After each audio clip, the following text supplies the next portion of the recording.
which is an extension of Dewey in some ways, and again, I'm being somewhat simplistic, but I-it is a relationality, and I-thou is too. In traditional schools, if they're habit ones, I'm the teacher, and the way that I regard you, typically in a traditional school, is as an it. You're merely one of 30 people that I need to sit down and listen, and so I engage in particular kind of behavior management strategies or techniques in order to get my information across. You're not a thou, you're not another human being. There's not the kind of a humanitarian regard or dialectic or problem posing that's going to go on. That's too messy, it's too noisy, it's too fraught with danger for a traditional understanding. Dewey was certainly at the I-thou notion. So it is the I, but it's also the thou, which is to say it's individual, but it's also always social.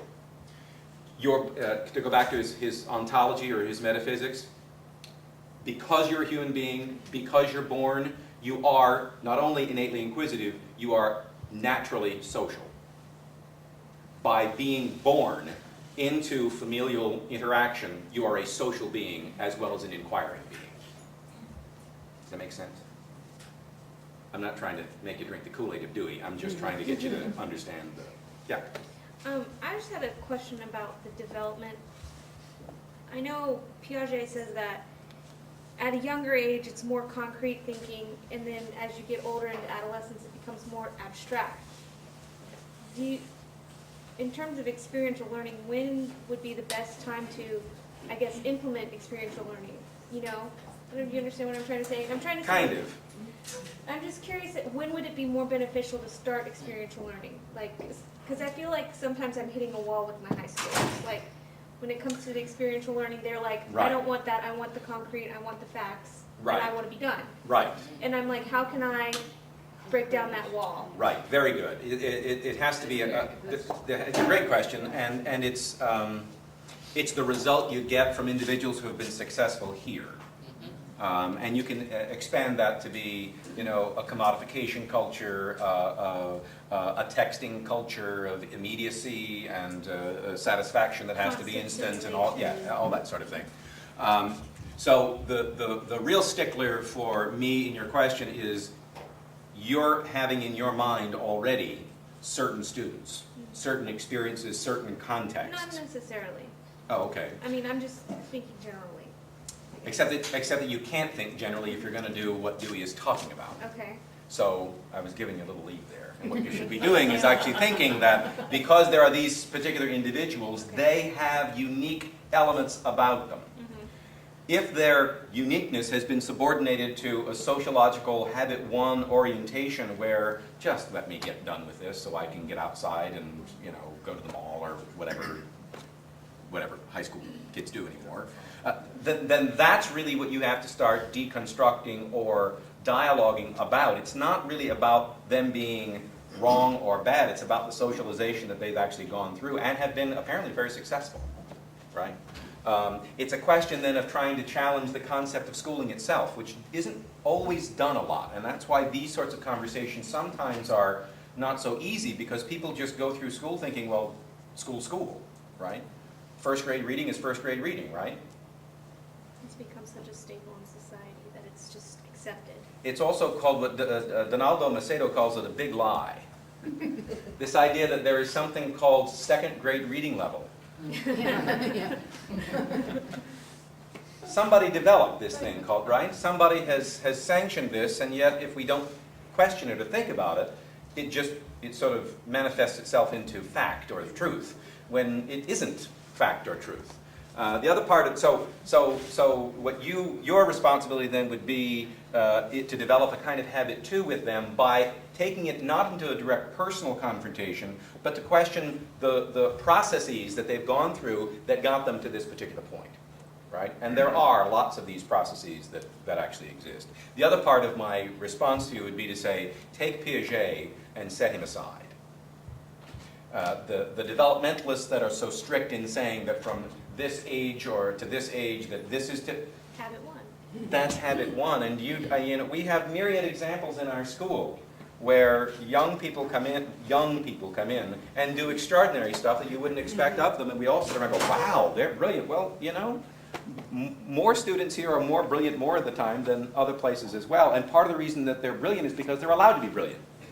You don't have the label that says the sixth grader can't do physics. We have sixth graders who do physics. How do you fit that into Piaget? Oh, well, there's a little exception, I suppose. No. It undermines the strict developmental psychologist, is what it does. But as a teacher, I was taught Yes. that. Problem number 2. See, that's where it comes in. It's Yeah. I so know. hard. Right. Because you're successful. Here. Also here, I would say. But a lot of emphasis was put there. Look, teacher education has to do with methods, it has to do with techniques, it has to do with strategies. It has to do with terms like scaffolding. It has to do with my favorite phrase, best practices. As though these have, come down from heaven and just appeared, right? Somebody is determining these things rather than them just appearing. And so what we really have to do is then to start constantly question the language that we use when we talk about what we do in school. And again, much like what we were talking about a minute ago, because we just go through it, we just sort of accept it as is. And the challenge to you, and the challenge to you, and the challenge to everybody here, and the challenge to me is to constantly critique. We don't have to use this language. I'm just using Dewey as a sort of a convenient example.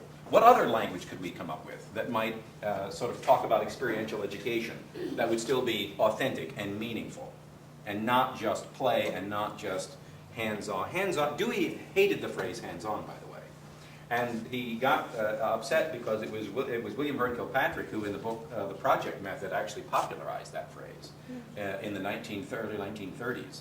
And it's like, Bill, you got it wrong. It's not that. And what he was trying to do by the project method is this. It's what all of my psychology friends do. Due respect to my psychologist friends, but they want to come up with the model. It's cookbook learning. Well, they want to come up, again, quest for certainty. They want to come up with the answer that's replicatable so we don't have to talk about difference. 1, 2, 3. Do it, and we'll be done. And then we can make it universal, and then everybody the same and all that sort of stuff. And Dewey is not about everybody being the same. Everybody is very different, but they're not so different. This is also key. Let me be sure to pause on this point. You're not so special and so unique that you can't talk to one another, or you can't argue with one another. You're still in society. You're still in social relationship with one another. So yes, you're special, yes, you're lovely, yes, but you're not that special or that unique or that individual that you're only put on a pedestal and there's no interaction with others. There was a question here. Yeah? I've always been intrigued by the process of discovery, and there are teachers who want you to discover what they discovered. Yes. So if they say, what did you discover, they're not asking what you discovered. Right. They're saying, did you discover what I discovered, and see if you can figure out what that is that I discovered. Right.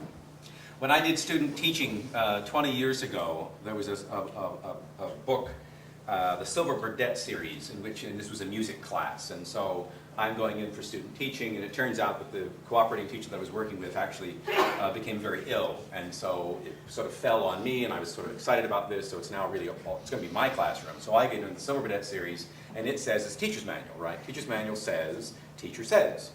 And the Silver Burdette series, 1980, said, and students respond.